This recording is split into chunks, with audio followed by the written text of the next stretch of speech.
Okay, Farhat, now you can start, please. So यहाँ तक हमारा कंप्लीट होने के बाद एक अब जो मैंने चीज नोट की है कि अक्सर स्टूडेंट जो हैं वो जो मैंने थोड़ी देर पहले बात की थी कि वो चाहते हैं कि सब कुछ एक ही जगह पे मिल जाए। तो सब कुछ एक जगह पे मिलने के लिए जो सबसे दुनिया में वर्ल्ड क्लास लाइब्रेरी है वो वर्ड कैट लाइब्रेरी है। मैंने स्टूडेंट को अक्सर कहा कि आप यहीं पे चले जाया करें क्योंकि सब कुछ यहाँ पे है। इसके बाद ब्रिटिश लाइब्रेरी है जहाँ पे आपको हर चीज ही मिल जाएगी, बजाय कि आप सेज में जाएं, सेपरेट सेपरेट सब में जाएं। तो यहाँ पे भी आप जाके एक ही जगह पे सब कुछ एक्सप्लोर कर सकते हैं। डेफिनेटली बाद में आप उसको डाउनलोड कर सकते हैं डिफरेंट वेबसाइट पे जाके कि वो फ्रीली अवेलेबल वहाँ पे हो।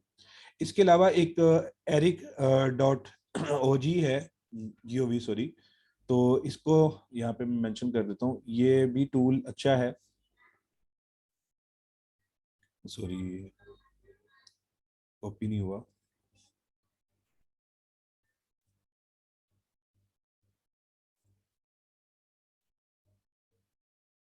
Okay, institute of education sciences, और इसमें आप यहाँ पे मैं अपना टॉपिक जो है वो लिखता हूँ, वर्क फैमिली कन्फ्लिक्ट जो है, और इसमें मैं जब मैं सर्च करता हूँ तो इसकी खूबी ये है कि ये बहुत सारी चीजें आपको प्रोवाइड करता है।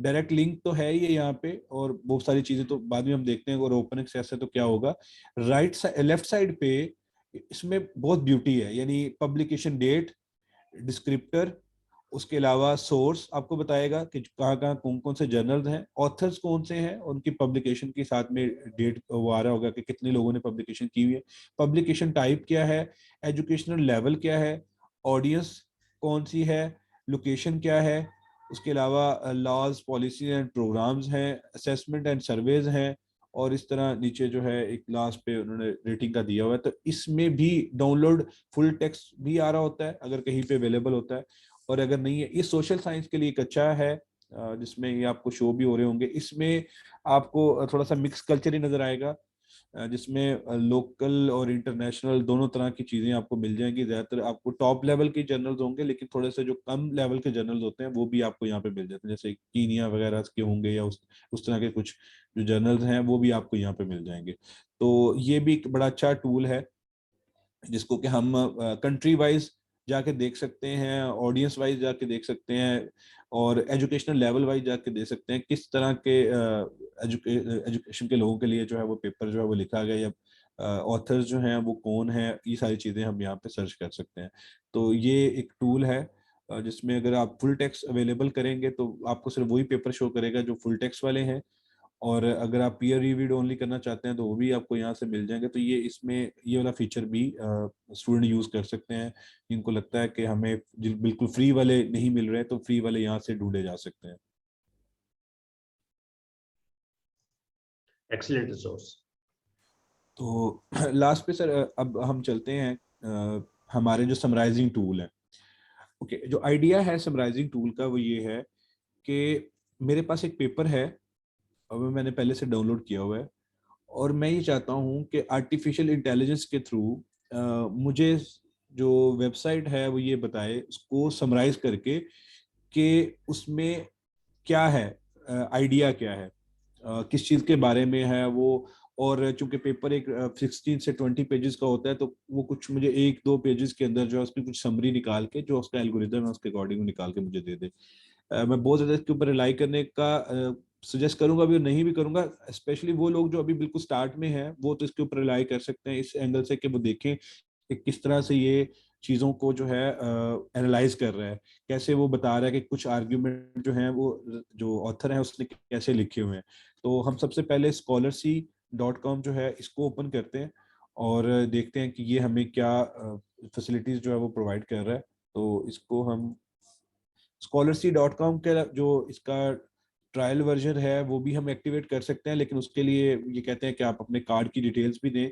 तो मैंने जब भी इसको यूज़ किया है, जो इसके फीचर्स हैं वो आपको ऑलमोस्ट उतने ही मिलते हैं जो आपको फ्री ट्रायल में मिलते हैं। तो ट्राई स्कॉलरसी नाउ जो है, इस पे जब आप क्लिक करेंगे तो ये आपको पर्टिकुलर जो है वेबसाइट पे ले जाएगा। उन्हीं की वेबसाइट है, तो जहाँ पे फ्लैश कार्ड जनरेटर वगैरह, ये हमारे लिए इनफ है। बीइंग अ स्टूडेंट और स्कॉलर जो है, ये हमें इतना जो एआई पावर टूल है वो हमारे लिए काफ़ी है। आपने करना ही होता है यहाँ पे सिंपली अपना पेपर अपलोड करना होता है, वो PDF में हो सकता है, वर्ड में हो सकता है, प्लेन टेक्स्ट है, XML है या लेटेक्स और RIS डॉक्यूमेंट है। तो मैं यहाँ पे वर्क फैमिली कन्फ्लिक्ट का जो आर्टिकल था उसी को यहाँ पे अपलोड करता हूँ।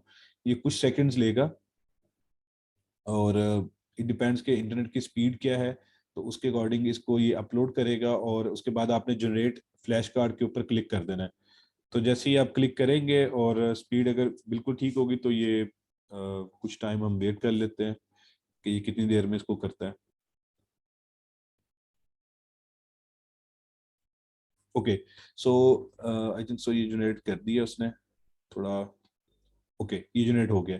सबसे पहले तो ये कह रहा है कि जो आपने आर्टिकल मुझे दिया था, क्या इसका एक ट्वीट मैंने बना दी है, तो क्या आप इसको ट्वीट करना चाहते हैं तो आप यहाँ से ट्वीट भी कर सकते हैं। उसका कुछ उसने मेजर क्रक्स निकाल के और वो बना दिया, उसका ट्वीट बना दिया, आप ट्वीट भी कर सकते हैं। जो इसमें सबसे अच्छा फीचर है मेरे ख्याल में जो स्टूडेंट को यूज करना चाहिए, वो है कंपैरेटिव एनालिसिस का। और भी फीचर है, उनको हम डिस्कस करते हैं। कंपैरेटिव एनालिसिस में ये क्या करेगा कि उस आर्टिकल में से जो लिटरेचर रिव्यू का या डिस्कशन का जो पोर्शन है, उसमें जाके ये आपको बताएगा कि कहाँ पे ऑथर जो है वो चीज़ों की सपोर्ट में है, कहाँ पे वो अगेंस्ट है। मैं जरा इसको जो मैग्नीफायर है उससे जरा आपको दिखा देता हूँ ताकि शो सही तरह से। जैसे ये है, कंपैरेटिव एनालिसिस में बता रहा है कि कहाँ पे ऑथर जो है वो प्रीवियस रिसर्च के ऊपर अपना आर्ग्यूमेंट बिल्ड कर रहा है और कहाँ पे डिफर कर रहा है वो प्रीवियस वर्क से। जैसे वो बता रहा है integrative tactics promotes relational satisfaction whereas distributive and avoidance tactics generally predict dissatisfaction. तो वो कहाँ पे प्रीवियस वर्क के साथ जो है वो एग्री कर रहा है, कहाँ पे डिसएग्री कर रहा है, कहाँ पे आर्गुमेंट अपना बिल्ड कर रहा है, डिस्कशन कहाँ पे अपने प्रायर वर्क के ऊपर कर रहा है। जैसे उसमें लिखा है turbulence is not limited to major relational transition और first whereas much of the RTM RTT research has focused on major transitions। तो कहाँ पे वो अर्लियर क्लेम्स के काउंटर पॉइंट दे रहा है, कंफर्मेशन कहाँ पे कर रहा है। और अर्लियर, अब नॉर्मली जब हम स्टूडेंट के तौर पे जब हम आर्टिकल्स को पढ़ते हैं तो हम इस तरह से नहीं पढ़ रहे होते। हम जस्ट सिंपली क्या करते हैं, एक आर्टिकल का उसके एब्स्ट्रैक्ट पढ़ा और डिस्कशन पढ़ ली और हमने कहा कि हमें पता चल गया कि किस चीज़ के बारे में। लेकिन फिलिप सी शॉन के नाम से एक ऑथर हैं जिन्होंने दो बुक्स लिखी हैं, how to read and how to write जो है, वो ये कहते हैं कि हमें जो ये कहा जाता है कि आप सिंपली एब्स्ट्रैक्ट के साथ जो है वो बस पढ़ लें और काफ़ी है। तो कहते हैं कि जब आप एब्स्ट्रैक्ट के साथ पढ़ते हैं तो प्रॉब्लम ये आती है, जो स्टूडेंट्स ये कहते हैं ना, माइंड ब्लॉकेज हो गई है, लिखा कुछ नहीं जा रहा, कुछ समझ नहीं आ रही। तो वो कहते हैं कि चूंकि जितना आप कम पढ़ते हैं उतना ही कम आप लिख पाते हैं। अगर आप ज्यादा पढ़ेंगे तो आपके पास ज्यादा आइडियाज आएंगे और आपको पहले एक होलिस्टिकली पता चलेगा कि आइडिया टोटल है क्या, कॉन्सेप्ट है क्या। जब वो आप पढ़ लेंगे तो फिर आप अच्छा लिख सकेंगे। तो वो कहते हैं कि स्टूडेंट, मेरे स्टूडेंट वो बताता है कि वो ये करते हैं, अमेरिकन वो प्रोफेसर है क्रिमिनोलॉजी के, वो कहते हैं स्टूडेंट हमारे मेरे ये करते हैं कि वो थोड़ा पढ़ते हैं और हर आर्टिकल को पढ़ते हुए साथ ही लिख देते हैं। तो वो कहते हैं कि एक आर्टिकल तो जो है वो एक सर्टेन लेवल तक आपको जो है वो अंडरस्टैंडिंग देगा कॉन्सेप्ट के बारे में। वो कहते हैं पहले एटलीस्ट 20 से 30 आर्टिकल्स आप पढ़ लें तो आप कुछ बेसिक अपना आइडिया जो है वो क्लियर कर लें, कॉन्सेप्ट्स क्लियर कर लें, उसके बाद फिर आप लिखना शुरू करें। और उसके लिए अपना टेबल भी पूरा अपनी बुक्स में बनाया हुआ है। तो खैर ये भी इसमें भी ऐसा ही है कि कंपैरेटिव एनालिसिस आपको देगा कि किस तरह से आर्ग्यूमेंट आपको भी जब स्टूडेंट खुद लिख रहा होगा तो उसको पता होगा कि मैंने भी किस तरह से लिटरेचर रिव्यू के अंदर लॉन्ड्री लिस्ट नहीं बनानी, जस्ट अपने आर्टिकल को साइट नहीं करना, बल्कि ये बताना है कि कहाँ पे आर्ग्यूमेंट बिल्ड करना है, कहाँ पे डिफर करना होता है, कैसे करना है। वो भी उसको इस तरह विद इन सेकेंड जो ये AI है वो करके बता रहा है कि कैसे आर्ग्यूमेंट बिल्ड करते हैं, कैसे आपने डिफर करना होता है, कैसे आपने प्रीवियस वर्क को आगे लेकर चलना होता है। तो एक तो फीचर इसमें ये है। इसके अलावा इसमें कंपैरेटिव एनालिसिस के अलावा मैं ये कहता हूँ कि मुझे सिर्फ एक छोटी सी समरी बता दो कि ये आर्टिकल किस चीज के बारे में था। तो उसके लिए स्कॉलर सी समरी जो है, ये एक सेकंड इसका अहम फीचर है, जिसमें आपको इंट्रोडक्शन कुछ लाइंस में वो शो कर रहा है। वैसे इसका इंट्रोडक्शन 2-3 पेजेस का है। मेथड्स में वो कुछ खास बातें उसने पिक कर ली हैं, कैसे सैंपल साइज कितना है। वो जो लोग कहते हैं ना, मैं जिस ये देखना चाहता हूँ कि आइडिया क्या है, कितने लोग लिए गए हैं और रिजल्ट क्या है, उनके लिए मैं ये कहूँगा कि वो स्कॉलर सी समरी देखें, क्योंकि ये थोड़ी सी एडवांस्ड है एब्स्ट्रैक्ट से, क्योंकि एब्स्ट्रैक्ट में समटाइम जो है मेथड के बारे में बात नहीं की गई होती, डिस्कशन कंक्लूजन के पॉइंट्स कुछ उसमें डिस्कस नहीं किए गए होते। तो इसमें ज़्यादा थोड़ी डिटेल में आपको मेथड, रिजल्ट्स और फिर एंड के ऊपर कंक्लूजन जो है वो आपको मिल जाएगा। तो थोड़ी सी आपकी अंडरस्टैंडिंग जो है वो ज़्यादा बेहतर होगी, सिर्फ अगर आपने एब्स्ट्रैक्ट पढ़ा हुआ है उससे ये वाला थोड़ा सा ज़्यादा है। अब इनका चूंकि पेपर 20-25 पेजेस का है, लेकिन इसने उसकी समरी जो है वो मैक्सिमम 1 पेज के ऊपर कर दी है, जिसको कि आप पढ़ते हैं तो आपको आइडिया हो जाता है कि क्या है आर्टिकल जो है। बाकी अगर आप इसमें इस फीचर को मैं क्लोज करता हूँ तो 2 फीचर हैं जो इसमें बड़े कमाल के हैं, जैसे कंपैरेटिव एनालिसिस है और स्कॉलर्स की समरी है। हाइलाइट्स भी आप पढ़ सकते हैं, कुछ मेजर पॉइंट्स उसने हाईलाइट किए होंगे उनको भी देख सकते हैं। फुल टेक्स्ट पढ़ना चाहते हैं तो डेफिनेटली वो तो पहले ही आपके पास अवेलेबल है। इसके अलावा आप इंट्रोडक्शन और स्टडी सब्जेक्ट एंड एनालिसिस, इसमें बड़ी अच्छी बात ये है, नॉर्मली जब कोई पर्सन ऐसा है जिसका इतना स्टैटिस्टिक बैकग्राउंड अच्छा नहीं है और जिसको रिजल्ट्स बिल्कुल पढ़ने नहीं आते हैं, ये टेबल्स वगैरह शो नहीं करता। स्टडी सब्जेक्ट्स और एनालिसिस के अंदर ये सिंपली क्या करेगा, P value less than, P value greater than के साथ आपको रिजल्ट शो कर देगा। जैसे वो बता रहा है कि मैरिड इंडिविजुअल 633 लिए गए तो उसके क्या रिजल्ट्स आए हैं, और बूटस्ट्रैप मेथड यूज किया गया, पी वैल्यू लेस देन के रिजल्ट क्या आए हैं, और जहाँ पे पी वैल्यू इक्वल टू आ रहा है तो वो उसका उसने रिजल्ट बना दिया। फिर ये रिजल्ट को इस तरह से शो करता है कि पी वैल्यू वाइज कि पी वैल्यू लेस देन कितने रिजल्ट आए हैं, ग्रेटर देन कितने आए हैं, तो ये इस तरह आपको शो हो जाएंगे। तो वो स्टूडेंट्स जिनको टेबल बिल्कुल एग्जैक्टली पढ़ने नहीं आते हैं तो वो कुछ जरा यहाँ से हेल्प ले सकते हैं कि क्या ओवरऑल रिजल्ट जो है वो शो कर रहे हैं, लेस देन कितने आए हैं, ग्रेटर देन क्या आए हैं, सिग्निफिकेंस किसकी आई है किसकी नहीं आई है। बाकी अगर मजीद आप वो डिटेल में देखना चाहते हैं तो उसके लिए वो डेफिनेटली इसका जो पोर्शन है रिजल्ट्स का, उस रिजल्ट के पोर्शन को, इसने रिजल्ट के पोर्शन को वैसे मिनिमम कर दी है।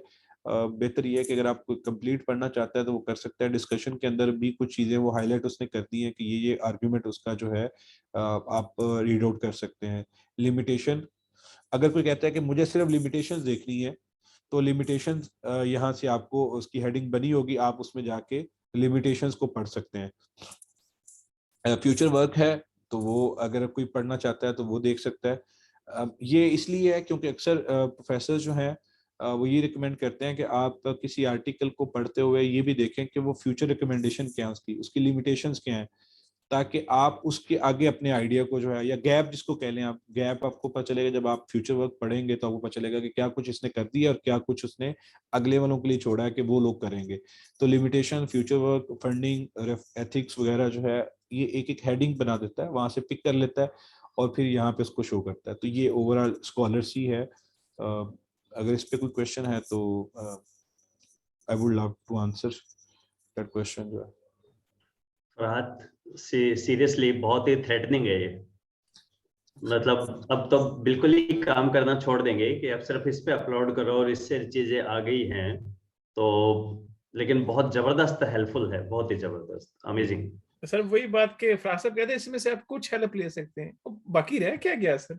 जब हम स्टूडेंट्स को कहते हैं कि क्रिटिकल रिव्यू लिख दो या पेपर पढ़ के बताओगे आपको क्या समझ आई है, तो वो पढ़े बगैर, मतलब ये थ्रेड जैसा से आपने बताया, लेकिन अगर इसका यूजफुल आप उसका यूज करें बेहतर, तो इससे बेहतर कोई चीज मेरा ख्याल हो ही नहीं सकती जो कि फराज साहब ने बताई। मैं ऐसा समझता हूँ कि जो बिल्कुल स्टार्ट में स्टूडेंट होता है ना, उसको आप बिल्कुल उंगली पकड़ के नहीं सिखा सकते कि आपने सब्जेक्ट वाइज एनालिसिस कैसे करना है, लिटरेचर रिव्यू कैसे पढ़ना है।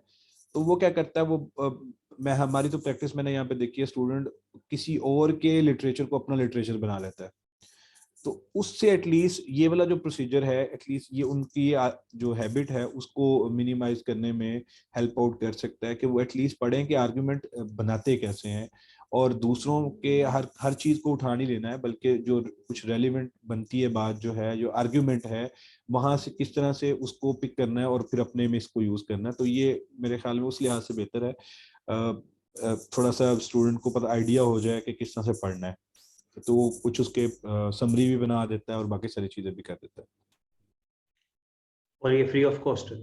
और ये फ्री ऑफ कॉस्ट है। अगर आप, मैंने इसमें कई पेपर्स को ऐड करके जो है ये टेस्ट किया था कि क्या ये मुझे कहीं लिमिट तो नहीं लगा देता कि 10-15 के बाद ये रोक देता हो कि नहीं अब आप मजीद इसके ऊपर अपलोड नहीं कर सकते। ऐसी कोई लिमिट नहीं थी। हाँ, अगर वो ये उन्होंने दिया हुआ कि आप एक्स्ट्रा फीचर, जैसे ग्रामरली है ग्रामरली कभी कहीं पे भी आपको स्टॉप नहीं करता है कि आप, वो ये जरूर कहते हैं कि इतने तो हमने मिस्टेक्स फाइंड आउट कर दी है, मजीद मिस्टेक्स फाइंड आउट हमसे करवाना चाहते हैं तो आप हमारे एडिशनल फीचर परचेज कर लें। इन्होंने भी ऐसे ही रखा हुआ है कि आप फ्री में जितना यहाँ तक इसके बेनिफिट लेना चाहते हैं वो ले सकते हैं, और कुछ बेनिफिट लेना चाहते हैं तो उसके लिए हमारे जो है वो एडवांस फीचर पे आप चले जाएं और उसको कर लें, आप परचेज कर लें। लेकिन मेरे ख्याल में एक स्टूडेंट के लिए ये फ्री में ट्राई करता रहे जितनी देर तक वो करना चाहता है, कोई इशू नहीं है इसमें, ये करने में मना नहीं करेगा। फैंटास्टिक, और we can go to the next. Next sir जो है इसमें पेपर डाइजेस्ट है, और इसका, और इसलिए मैंने दोनों को एक ही हेडिंग के नीचे रखा है, दोनों का आइडिया सेम ही है कि पेपर डाइजेस्ट भी जो है ये भी यही काम करता है, और ये थोड़ा सा, ये बहुत कम समरी देता है। ओके, इनका ये मानना है कि हमने 3 मिनट्स तक जो है टाइम रिड्यूस कर दी है पेपर को रीड करने का जो है। तो आप इस पे कोई, अगर आपका आईडी है, ORC आईडी है, तो उससे भी आप बना सकते हैं, या आपके पास, मैंने चूंकि पहले इस पे अकाउंट बनाया हुआ है, या आप अपने गूगल के साथ साइन इन कर सकते हैं। इसके लिए ज़रूरी नहीं है कि आपके पास जो है वो कोई स्पेशल इंस्टीट्यूशनल ईमेल हो, ऐसा कुछ भी नहीं है। तो try it out for free है, कोई इसके चार्जेस नहीं है, और अभी शायद वो बीटा में है तो इस वजह से। अब आपने करना यहाँ पे ये है कि आपने इसको DOI नंबर प्रोवाइड करना है, और या आप इसको चूज योर PDF फाइल। तो मैं यहाँ पे PDF फाइल्स को चूज करवा देता हूँ, क्योंकि अभी इनके पास अभी वो एक्सेस नहीं आई है जिसमें ज्यादा आर्टिकल अभी उन्होंने नहीं रखे ओपन एक्सेस वाले। वो कहते हैं ओपन एक्सेस में तो है तो फिर तो हम खुद ही कर देंगे, अगर नहीं है तो आप अपलोड कर दें, जो आपके पास डाउनलोडेड आर्टिकल है उसको अपलोड करें और हम उसको समराइज करके दे देते हैं। इसकी जो समरी होगी वो आएगी ही 1 पेज की। ओके, तो what this paper is about, ये अच्छा इन्होंने ये भी कहा हुआ है कि आप help us improve, select the sentence if helpful and click on the send feedback below.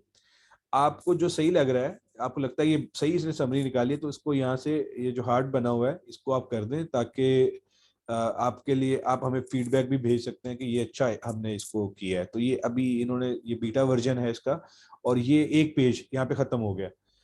इसको उन्होंने लिखा है what this paper is about and what you can learn. तो ये उसकी एक समरी बना दी है उन्होंने।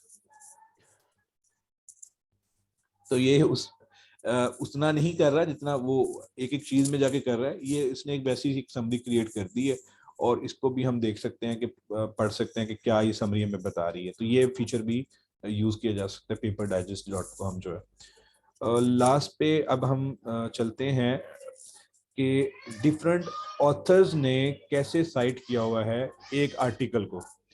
उसके लिए जो वेबसाइट है site.ai है। AI तो मुझे लगता है जैसे वर्ड ही उन्होंने आर्टिफिशियल इंटेलिजेंस ही लिया हुआ है, और यहाँ पे site.ai जब हम जाते हैं तो इसका आइडिया ये है कि एक आर्टिकल है जो मैं इनको प्रोवाइड करूंगा, और बाकी ये बताएगा उस आर्टिकल को लोगों ने कैसे कैसे साइट किया हुआ है। इसका प्लगइन भी है, ये यहाँ पे टॉप पे शो हो रहा होगा ये वाला, और स्कॉलरसी वालों ने भी अपना प्लगइन बनाया हुआ है। ये स्कॉलरसी वालों का प्लगइन है। इन्होंने ये कहा हुआ है कि आप अगर एक वेबसाइट पे हैं और उस वेबसाइट पे आप आर्टिकल पढ़ रहे हैं और आपको जल्दी में ये जानना है कि उसकी समरी क्या है, तो इस वाले बटन पे प्रेस कर दें, ये खुद ही उसको ढूंढेगा। क्योंकि ये तो आम पेज मैंने ओपन किया हुआ है, अगर मैं किसी आर्टिकल को ओपन करता हूँ, जैसे ये आर्टिकल है, तो इसको क्लिक करूंगा तो ये अब इस आर्टिकल को जो है वो करेगा। ये डेली लिमिट यहाँ पे वो शो कर रहा है, कह रहा है कि उसको आप ले लें। लेकिन जो दूसरे वाला ऑप्शन है जो मैंने वेबसाइट से बताया है, उसमें यह है कि आप जितने पेपर्स अपलोड करते जाएं और उससे जो है मजीद आप वर्क करते जाएं, कोई इशू नहीं है। ये इनके अंदर इसने लिमिट रखी हुई है, जो इनकी प्लगइन इनका जो है। सेकंड प्लगइन जो है इसका साइट का है, और साइट वाले प्लगइन में हमें ये इसको इंस्टॉल करने का प्रोसीजर वही है कि आप गूगल क्रोम में वेब स्टोर पे चले जाएं और वहाँ पे लिखें SCITE, ये आप लिखेंगे और इसको सर्च करेंगे तो ये S बना होगा ब्लू कलर का, ये ऊपर टॉप पे भी शो होगा यहाँ पे। ये जैसे ही आप किसी आर्टिकल पे जाएंगे ये ऑटोमेटिकली एक्टिव हो जाएगा। जैसे यहाँ पे मैं गया हूँ तो ये एक्टिव शो हो रहा है, यहाँ पे मैं वेब पेज पे आया हूँ तो ये वाला यहाँ पे इनएक्टिव हो गया। तो ये जैसे ही आप जाएंगे उस पर एक्टिव हो जाएगा। और आपने करना क्या है, सिंपली मैं गूगल स्कॉलर में जाता हूँ। अब इस फीचर को हम जरा एक्सप्लोर करते हैं गूगल स्कॉलर पे जाके।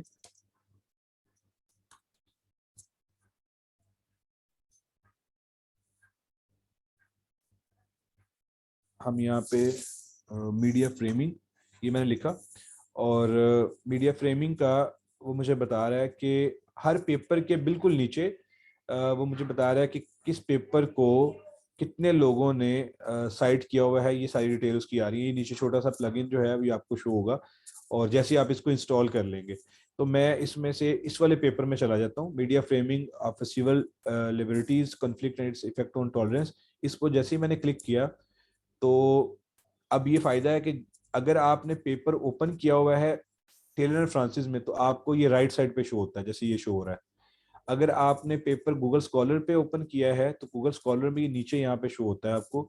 अगर आप देखना चाहते हैं कि ये फीचर उन स्टूडेंट्स के लिए है जो ये कहते हैं कि मैंने पेपर पढ़ा है बट मुझे स्टिल समझ नहीं आ रही इसमें से निकालना क्या है, ये क्या चीजें, क्या आर्ग्यूमेंट है जो ये ऑथर जो है वो प्रोवाइड कर सकता है मुझे, जो है या कहाँ पे मैं इसको यूज कर सकता हूँ। तो ये उनके लिए है। और इसको अगर हम देखें, मैंने इसका अकाउंट बना ली है। इसका अकाउंट जो है रात जब आपसे बात हुई थी तब तो नहीं था, लेकिन अभी मैंने इसको अकाउंट बना लिया है। और इसमें आपने सिंपली अपने गूगल जीमेल अकाउंट से आप अपना अकाउंट बना सकते हैं, और 14 डेज के बाद एक्सपायर हो जाएगा, आप दोबारा नया अकाउंट बना लें और उसको यूज करते हैं। तो इसके कोई जितनी देर तक मर्जी आप फ्री 14 डेज के ट्रायल को जो है बार बार रीयूज करते जाएं। यानी 14 डेज आपका यूज हो गया, फिर नया जनरेट कर लें, फिर उसके बाद नया जनरेट कर लें। तो ये आपको मना नहीं करेगा कि आपने पहले भी, मैंने तकरीबन इसको 3-4 दफा नया जो है अकाउंट इसका बना लिया। यहाँ पे media framing of civil liberties जो है, अब ये जो आर्टिकल है ये मुझे बता रहा है कि इस आर्टिकल को 787 पब्लिकेशंस हैं जिन्होंने इसको साइट किया है, और लोगों ने इसको कहाँ कहाँ साइट किया है। इंट्रो में 38 लोगों ने साइट किया है, मेथड में 50 लोगों ने, रिजल्ट में इतने लोगों ने, डिस्कशन में इतने लोगों ने, और अदर सेक्शन में 470 लोगों ने इसको साइट किया है। और साइटेशन टाइप क्या है, कुछ लोगों ने इसको सपोर्टिंग आर्ग्यूमेंट के लिए यूज किया है, कुछ लोगों ने सिर्फ सिंपल मेंशन कर दिया है, कुछ लोगों ने कंट्रास्टिंग के तौर पे यूज किया है, कुछ अनक्लासिफाइड है। जब आप लॉग इन कर लेंगे तो फिर आपको ये तमाम पेपर्स एक एक करके दिखाता जाएगा। अगर आपने लॉग इन नहीं किया हुआ तो ये आपको सिर्फ 2 से 3 पेपर दिखाएगा, उसके बाद कहेगा कि आप इसको परचेज करें या इस पे अपना अकाउंट क्रिएट करें। तो बेहतर यही है कि आप अपना अकाउंट क्रिएट कर लें और उसके बाद आप देख लें। अब वो बता रहा है कि इस एक स्टडी है जिसका नाम है effect of metaphorical frames on attitude, the euro crisis as war or disease. इस पेपर ने इसको डिस्कशन में भी यूज किया है और डिजाइन में भी यूज किया है। और जैसे यूज किया है, अच्छी बात इसकी ये है कि उस पूरे के पूरे पैराग्राफ को शो करता है। यही फीचर अगर आप देखें तो ये फीचर आपको गूगल स्कॉलर भी दे रहा है। गूगल स्कॉलर में ये जो फीचर है साइटेड बाय भी आपको बताता है कि कितने लोगों ने इसको साइट किया हुआ है, जैसे ये वाला फीचर यहाँ पे आ रहा है। लेकिन इसमें प्रॉब्लम ये है कि इसमें पूरे का पूरा आर्टिकल आपको डाउनलोड करके पढ़ना पड़ता है कि कहाँ पे साइट किया गया, बल्कि Ctrl+F करके आपको सर्च करना पड़ता है। इसमें आपको अच्छी चीज ये है कि वो उस पैराग्राफ को ही हाईलाइट कर देता है जहाँ पे उस पर्टिकुलर ऑथर को यूज किया गया। जैसे अब यहाँ पे नेल्सन को यूज किया गया और ये यहाँ से लेके यहाँ तक आपको शो हो रहा है। आप इसको कॉपी भी कर सकते हैं, ये कॉपी का ऑप्शन है। कॉपी करके आप इसको वर्ड में ले जाएं और यहाँ पे आप पेस्ट करते हैं। ये उसने बता दिया कि ये यहाँ से यहाँ तक उसने इसको यूज किया हुआ है, और इवन उसके नीचे रेफरेंस भी आ गया। दोनों चीजें उसने प्रोवाइड कर दी है। तो इन केस मैं थोड़ा सा इसको नेक्स्ट पेज पे दिखा देता हूँ कैसे किया उसने। वर्ड में हमने एक पर्टिकुलर सेक्शन को कॉपी किया और ये उसने दिखा दिया, ये यहाँ से यहाँ तक कॉपी किया गया, और इसमें यहाँ पे ये नेल्सन की स्टडी को जो है वो साइट कर दिया उसने, और ऊपर जो है उसका रेफरेंस भी आई थिंक सो, यहाँ ये मेन स्टडी का रेफरेंस जो है वो भी प्रोवाइड कर दिया जिस स्टडी ने इसको साइट किया हुआ है। जैसे अगर हम इसकी बात करें तो इसने साइट किया हुआ है, तो ये नीचे वाला उसका जो आर्टिकल का टाइटल है वो भी साथ में उसने प्रोवाइड कर दिया है, द इफेक्ट्स ऑफ मेटाफोरिकल जो है, द इफेक्ट्स ऑफ मेटाफोरिकल, ये आर्टिकल का जिसने साइट किया हुआ है। तो हम इनिशियल रिसर्चर ये देख सकता है कि किस तरह से डिस्कशन में, लिटरेचर रिव्यू में, थ्योरी में एक ही आर्टिकल को डिफरेंट लोगों ने उसमें से क्या कुछ लिया हुआ है। तो बस दोनों में फर्क ये है कि गूगल स्कॉलर में आपको, अगर आप इस पे क्लिक करते थे तो साइटेड बाय में जो आपको आर्टिकल शो होते थे आपको वो डाउनलोड करने पड़ते थे, और डाउनलोड करके वो पढ़ने पड़ते थे, फिर आपको पता चलता था कि उसने कैसे लिखा उसको। यहाँ पे जस्ट सिंगल क्लिक के ऊपर जो है वो आपको ऐड टू डैशबोर्ड कर सकते हैं क्योंकि आपका अकाउंट बना हुआ है। तो उस पे आपको वो सारे सेव करता जाएगा। इससे आर्टिकल भी मिल रहे हैं आपको, यानी मुझे पता है कि ये आर्टिकल भी मेरे से रेलिवेंट हो सकता है, मैं वो भी पढ़ सकता हूँ, बल्कि वो इसको भी बता रहा है कि इस आर्टिकल को कैसे लोगों ने साइट किया हुआ है, वो भी आप देख सकते हैं। तो ये फीचर है इसका, जो है इसमें ईयर वाइज भी कर सकते हैं, आर्टिकल, बुक, और विजुलाइज भी कर सकते हैं। ये इसको विजुलाइज करने का तरीका ये है कि आप इस पर क्लिक करेंगे तो ये उस आर्टिकल को लोगों ने कैसे साइट किया है उसका एक उसने पूरे का पूरा एक ग्राफ टाइप शो कर दिया है, शो मेंशनिंग साइट्स और कंट्रास्टिंग, और उसको कलर्स डिफरेंट दे दिए उसने जो है। अगर आप इसको इनहेंस करके देखना चाहते हैं तो ये आप इसको जूम करके देख सकते हैं किस तरह लोगों ने, यानी एक उसकी पिक्चर बना के भी देख सकते हैं कितने लोगों ने इसको सपोर्टिंग आर्गुमेंट के तौर पे यूज किया, कितनों ने मेंशन करने का। और ये जो इसमें लार्जर शो करेगा इसका मतलब ये है कि उसका लार्जर पोर्शन है इसके अंदर जो है। जी सर, तो ये ओवरऑल था जो अमेजिंग, बहुत ही अमेजिंग। मैं तो जस्ट ये सोच रहा हूँ 5 साल बाद कुछ शायद फरहाद ऐसा बताएंगे कि ये एक ऐसा ऐसा करो और बस अपना नाम लिख देना, अपने इंस्टीट्यूशन का पेपर तैयार है, डाउनलोड कर लेना। ये तो बहुत ही अमेजिंग है फरहाद। बिल्कुल एनी सर। क्वेश्चन अवैस आपकी साइड से? इनमें से कुछ सर हम पहले ही डिस्कस कर चुके थे, तो ये जो आपने भी कम्प्लीमेंट दिया है, कम्प्लीमेंट कह लें कुछ भी कह लें, ये मैं इनको पहले ही दे चुका हूँ। मैं कि जितना आप आगे जा रहे हैं ना, तो आपने सिर्फ नाम लिखना ही कहना है कि बस आपने नाम लिखना है, तो बाकी आपको बस सो जाए फिर बाद में आप।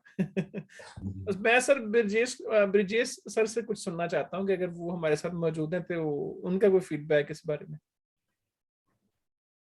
Sir, I think it was a really amazing session. Farhad sir, it was really amazing. Thank you sir, thank you sir. Farhad Awais, मैं आपको बताऊं ब्रिजेश सर आर्टिफिशियल इंटेलिजेंस में काफी काम करते हैं और काफी पेपर लिखते हैं, लेकिन आपने जो यूसेज बताए हैं ये तो मतलब अमेजिंग ही हैं और सारे फ्री ऑफ कॉस्ट हैं। दैट्स अमेजिंग, बहुत ही कमाल चीज है ये सर बाकी वो फरहाद। एक और चीज है, अच्छा आपके पास और भी कुछ है अभी और डिस्कस करना है या नहीं सर, ये इतना ही है। मैं आपके साथ ये सारी जो लिंक्स हैं ये शेयर कर दूंगा, और आप वीडियो के नीचे अगर लगाना चाहते हैं तो आप लगा दीजिएगा। राइट।